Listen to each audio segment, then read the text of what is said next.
Oromooti waalama dhiisuu qabna. Tokko hin danda'amu yookiin immoo jecha impossible jedhu.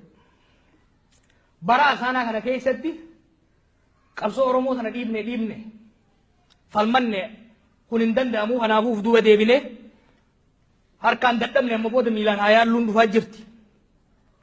Dura waan hin danda'amne rabbuun uumu.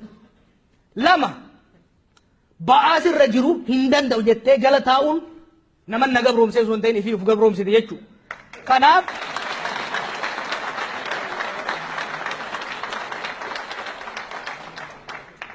Kanaaf ni dandeenya.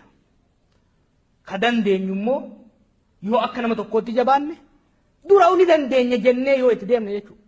Waggaa 40-50 dura warri dura turan dukkanatti ija babaasaa turan. Yeroo tokko tokko akka barsiisaa Pallootitti akka baaroo tumsaa fa'aa ta'eetiin yaaduu barbaada.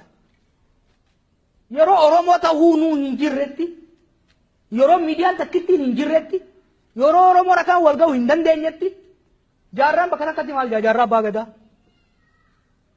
Waraana erge qawwee takka nam sadiitti hidhee ajajetti kenne ijoolletti Oromoon ajjeesina. Jedhaqanii uummataan hoggaa Oromoo jedhanii boonumoo nuti Oromoo miti jechaanii ture jechuu namni.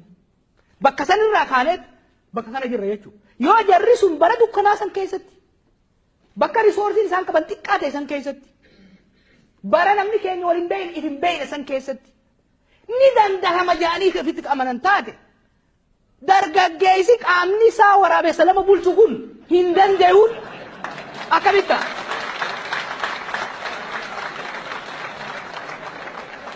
kun waan hin taane jechuudha. Wanni lammataa irraa dhaasuu qabnu faallaa hin danda'amuuti. Faallaan hin danda'amu laaftuudha. Osoo laaffatte wal geenye alaan oolu. Osoo laaffatte arabni nama keenya akka re'eetti hin gurraatu. Osoo laaffatte wayyaan hin firiishanii nuyi xaafii kuntaala tokkoo biyyaan hin baaftu. Laaftuu miti. Habashaan laaftutti nu cabsine. Abboonni keenya hanga dhumaatti falmaniif. Calanqoo irratti, aanolee irratti, azulee irratti, gullallee irratti hanga dhumaatti falmaniif caalamanii mo'aman qawweedhaan caalamanii. Laaftuu miti jechuudha. Wayyaan laaftuu biyya hin qabanne. Falmattee nama 45 itti dhabdee nafxanyaa Amaaraa cabsitee nus dhukkee nurraa kaaftee nu bulchaa jirti. Laaftuu miti. Laaftuu miti. Laaftuu miti jechuudha. Laaftuu miti.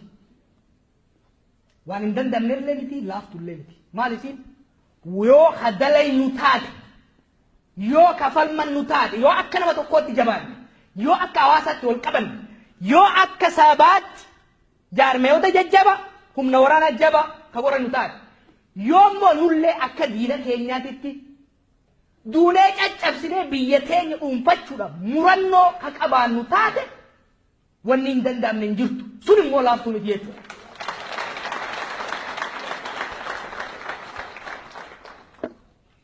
Abboota hiyyaaf ergaan an dabarsuu barbaadu dhugaadhaa waggoonni 20 kun akka hawwii keessanitti akka fedhii keessanitti hin deemne. Haa ta'u immoo isintu arguu dhabe malee hawwiin teessan qaata bakka geesse.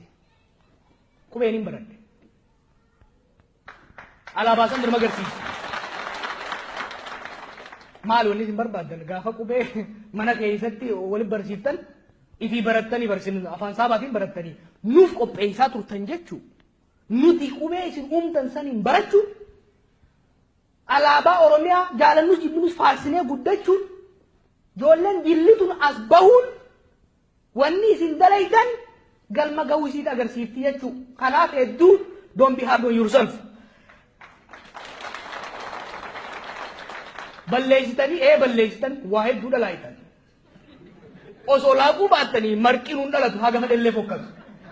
Balleessitan nama dalaguu waa balleessitanii jirtan. Amma immoo wanta akka shakkina nama 4-5 agartanarra kumaatamaan jira. Ilmaan qabsoon teessan dhalchite.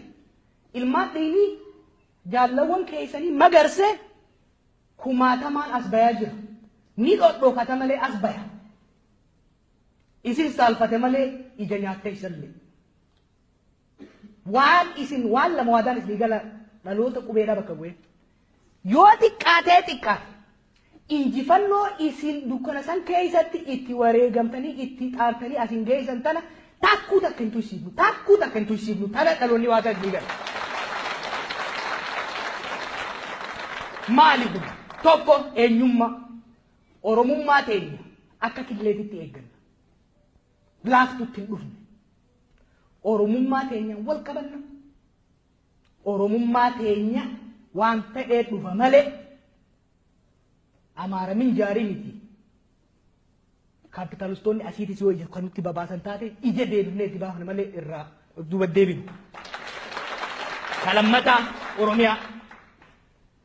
Oromiyaan gadhaabachuun faaruufi miti.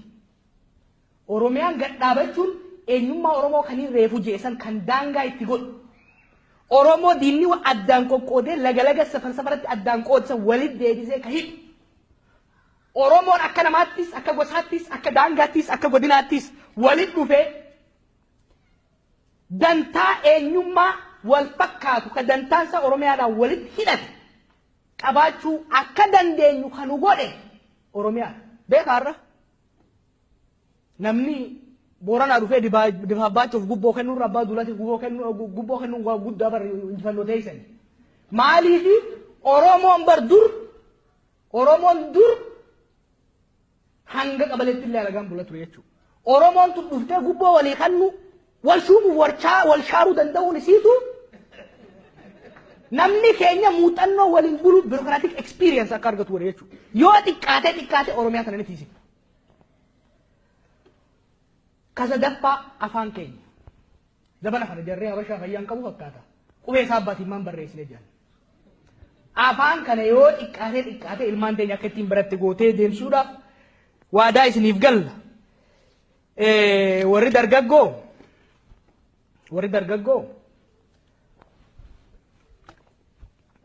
addunyaa kana keessa dhaloota gosa lamaa jira. Yeroon kan dhufu. Tokko dhaloota ibidda keessaan dabree boqqolloo waadamte shuumoo affeelamte namaa dhiyeessu. Tokko dhaloota shuumoo saniin garaa guddifatee achuma lafarra ciisu. Dhaloonni Tigree akkasi amma. Ijoolleen Tigree akkasi. Ijoolleen Oromollee gariin akkas deemu deemti. Tigreen nyaattee gabbachuu yoo barbaaddes aangoodha qabdi. Biyya keenya irratti abbaadha. Nuti qubee xiqqoo tanaaf qabanne akka waan bakka takka geenye shuumoo jarri keenyii fi belbelee nuu kanne tanaan garaa if guunne if kijibaa yoo ka jiraannu taate boru shuumoon jarri affeele kunis dhumeeti nafxanyaan shuumoon godhu ta'a. Namni abbaan kufe ilmaan ka ajan ka ilmaan kufe kute. Kanaaf dirqamni Oromiyaa fi Oromoo tana bakkaan gahuudha arra jeeluu irra jiru. Arra abarraa irra jiru, arra lubee irra jiru. Fiigoo doo jetteen fiiguu hin danda'u jaarsi kun. Ar'a waan feete dhufa malee Oromoon isaan sababsannaan ifiif of abaara malee waan akka isaan irraa harkatu. Ar'a Oromoon haqa nurraa qaba jechuudha. Haqa kana immoo dhaadanneetuma ashwaashilaa fi yaasee sirbilee qofa waan ta'u miti. Waan abbootiin keenya dalagan sanii ol dalaguudha qabna. Dalaguu ni dandeenya. Wanni barbaannu hundi waan isaan qaban sanii ol harka dachaadhaan jira jechuudha. Kanaaf yeroo hunda waggaa Oromoon salphate qofa taane Oromoon suuditti akkas ta'e jechuurra karooraan wal mari'achuudhaan murannoo qabaachuudhaan Oromoof Oromiyaa kana bakka jarri abbootii keenyaan ga'e tanarraa fuunee taakkuu takka achi takkaanfachiifne ilmaan nu boodaa dhufan dhaalchisuudhaaf irratti hojjechuun dirqama keenya waan ta'eef namuu hoggaa galtan shuumoo abbootii keenyaa nyaachifne deeqqifachaa buluu osoo hin taane garaa jabeeffannee dalaynuun dhaamsa kiyya. Walumaa galatti yeroon amma Oromoon keessa jiru yeroo barbaachisaadha. Yeroon barbaachisummaan isaa yeroo nuti jeequmsa keessaa itti baanee hanga tokko qaamaa qalbii walitti dhufaa jirru jechuudha. Yeroo kana gama dalagaatitti, gama waan firii buusaatitti, gama waan injifannoo buusaatii fi Oromoo gammachiisaatitti jijjiiruun Oromootii waa lama dhiisuu qabna. Tokko hin danda'amu yookiin immoo jecha impossible jedhu. Bara asaanaa kana